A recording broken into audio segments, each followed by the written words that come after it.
This isn't a bull market, it's a currency failure. That's the line most people aren't ready to hear. Gold exploding to record highs, silver breaking levels that once sounded impossible. On the surface, it looks like another commodities rally, another cycle, another trade, but this isn't money chasing returns, it's money running for cover.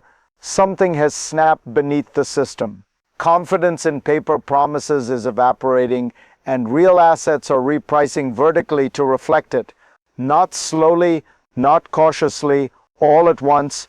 This isn't speculation driven by optimism, it's protection driven by fear. And here's why this matters to you. When currencies lose trust, prices don't rise evenly. They leap, wages lag, savings don't adjust, people holding cash don't get a warning. They get diluted, the psychological line has already been crossed. Investors aren't asking what yields the most, they're asking what survives. And when that question becomes dominant, the rules change fast. So ask yourself this: if real assets are repricing because trust is breaking, what does that say about the money you're still holding? Because once confidence goes, it doesn't come back quietly. What's driving this isn't just rising prices, it's the bond market starting to revolt. For decades, global stability depended on one quiet assumption: someone would always buy the debt, especially US debt. That assumption is now under stress, and the cracks are showing in places most people aren't watching. Look at Japan. For years it exported capital to the world, suppressing yields and stabilizing borrowing costs everywhere else. That flow is reversing, domestic yields are rising, and money is being pulled back home. When the largest creditor in the system stops financing everyone else, the math changes instantly. This is where the issue expands beyond inflation. The United States is facing a wall of refinancing just as its most reliable buyers step away. That triggers a very specific reaction. Bonds get sold, yields rise, confidence weakens, and suddenly rate cuts stop working because the market isn't reacting to policy anymore, it's reacting to solvency. Here's the reframing question that matters now. What happens when the market stops believing debt can be rolled forever? Because once trust in the bond market wavers, currencies don't drift lower. They get repriced, and that repricing never stays contained to one asset class. Here's the proof that turns this from theory into behavior. When markets believe a system is stable, they chase yield. When they believe it's fragile, they demand possession. That shift is already happening. Investors aren't asking how much bonds pay. They're asking whether bonds will hold value at all. Watch what's changed. Long-term yields rise even as policymakers signal easing. That's not defiance, it's distrust. The market isn't pricing growth anymore. It's pricing risk, specifically the risk that debt can't be refinanced without debasing the currency that backs it. This is where the story tightens. Rate cuts used to calm markets. Now they raise a different fear. If easing is required just to keep the system liquid, then liquidity itself becomes the problem. More money chasing the same obligations doesn't restore confidence. It dilutes it. Notice what isn't being denied. There's no claim that refinancing will be painless. No assurance that demand for debt is guaranteed. The silence around buyers matters more than the speeches about policy. This is the pivot. When bonds stop anchoring the system, everything else has to adjust. Currencies absorb pressure, assets reprice, metals stop trading like commodities and start acting like balance sheet insurance. Now watch how fast this escalates. Because once the bond market loses its stabilizing role, the reset doesn't wait for permission. It forces alignment across everything else. From there, the escalation stops being financial and starts becoming geopolitical. As bond markets destabilize, cooperation breaks down. Countries stop acting like partners and start acting like competitors. Tariffs replace trade agreements. Access replaces trust. What once moved freely now gets priced, restricted, or weaponized. You can see the shift in policy language. The priority is no longer a strong global currency system. It's domestic advantage. Protect local industry. Penalize foreign access. Use the currency as leverage instead of a bridge. That change matters because it signals the end of synchronization. When central banks stop moving together, volatility stops being contained. This is where normalization breaks. The dollar can't be strong for everyone and weak for trade at the same time. So choices get made, and when those choices are framed as national survival, financial consequences accelerate. Notice how fast this stacks. Rising yields strain debt. Protectionism strains trade. Trade strain feeds inflation. Inflation feeds monetary expansion. Each loop tightens the next. This is where the story flips again. What looks like policy becomes strategy. What looks like strategy becomes conflict. And once economic systems are pulled into power competition, markets stop pricing efficiency and start pricing control. The question now isn't whether this spreads, it's how quickly. What comes next is a scramble for what can't be printed. When trust in trade and currency weakens at the same time, attention shifts to inputs. Energy, metals, minerals, things that can't be created by policy or diluted by decree. This is where the story leaves finance and enters physical reality. You can see it in behavior. Governments stop talking about supply chains and start talking about control. Mining becomes strategic. Projects once stalled by regulation get fast-tracked under national security language. Territory that once seemed symbolic suddenly matters again because it holds what the future runs on. This isn't about growth, it's about access. Silver and copper aren't treated like commodities anymore. They're treated like infrastructure, like defense assets. And when materials move into that category, markets don't set the rules. States do. Here's the part that changes perspective. Once resources are framed as security, price stops being the main variable. Availability does. Governments don't ask whether something is cheap. They ask whether it's there when needed. That shift rewires demand permanently. Supply can't respond fast enough. Projects take years. Permits take longer. And in the meantime, pressure keeps building. Because when the world moves from trade to control, scarcity isn't cyclical. It's structural. This is where the mechanics of scarcity start doing the work. Silver looks abundant on paper, but the way it's produced makes that illusion dangerous. Most of it isn't mined on purpose. It comes out as a byproduct of other metals. That means supply doesn't respond to price. You can double the price and barely move production.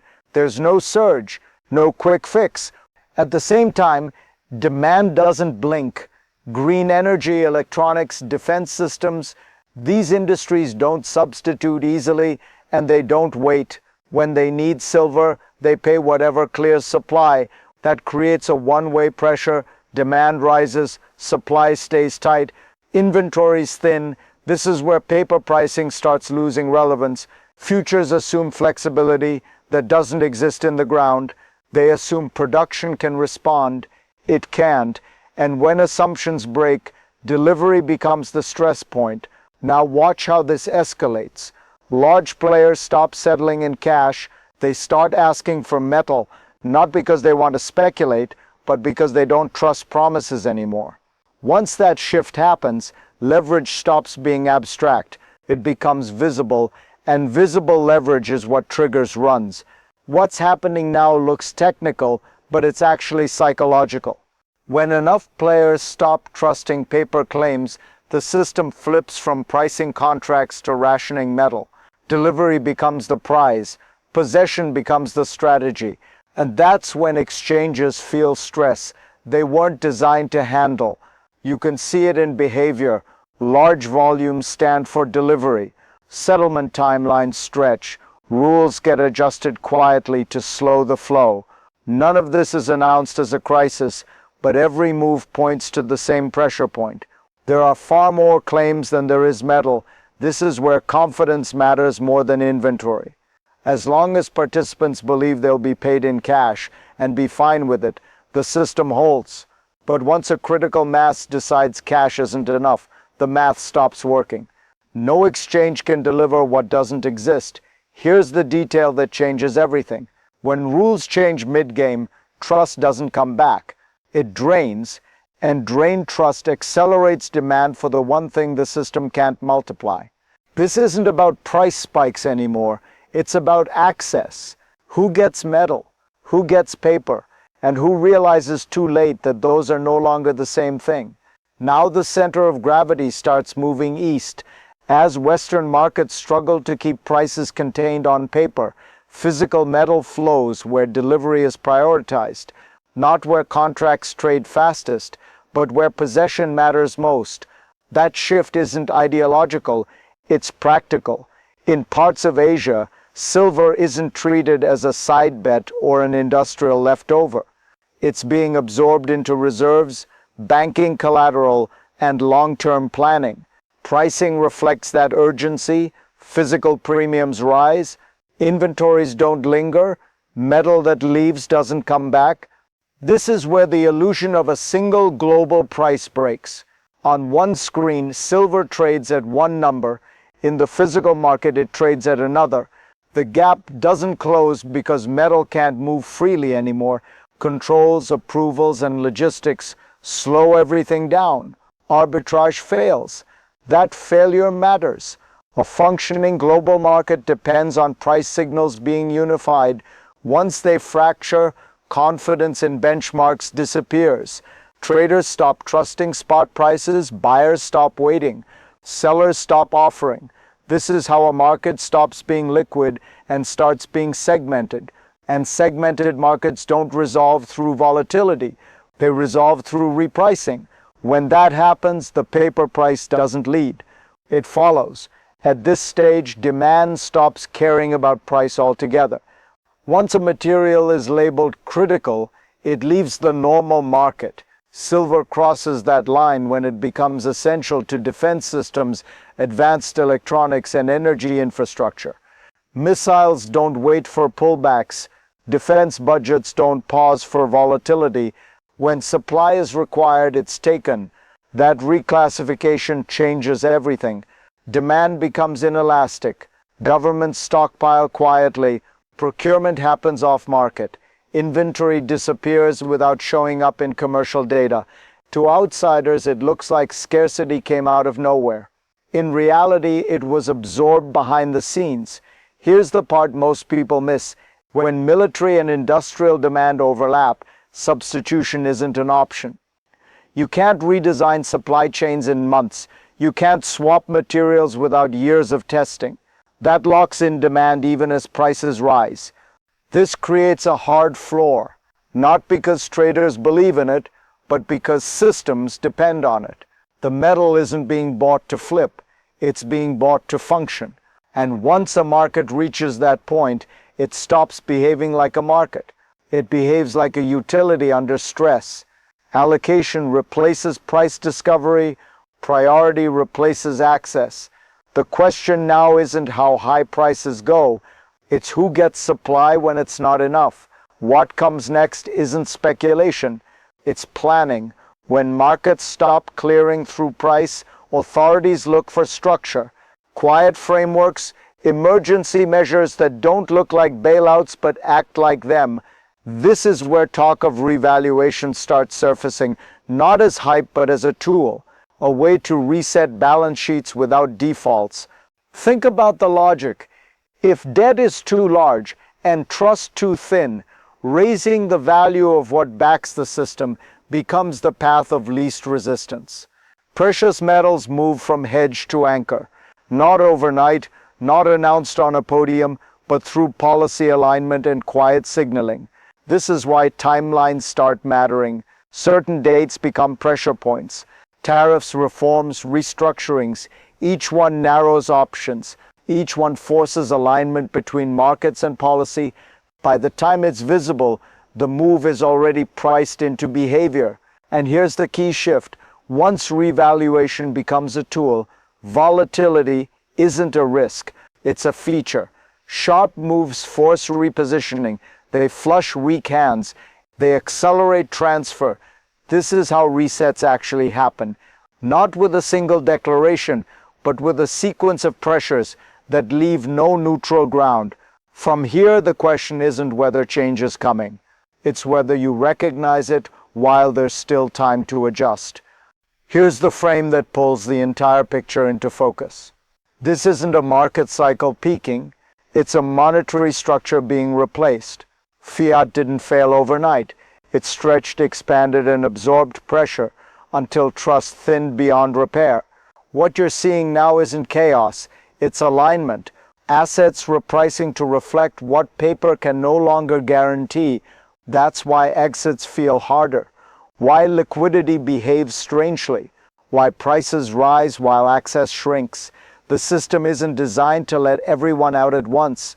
It never was. It's designed to convert quietly through friction, delays, and widening gaps between paper and physical reality.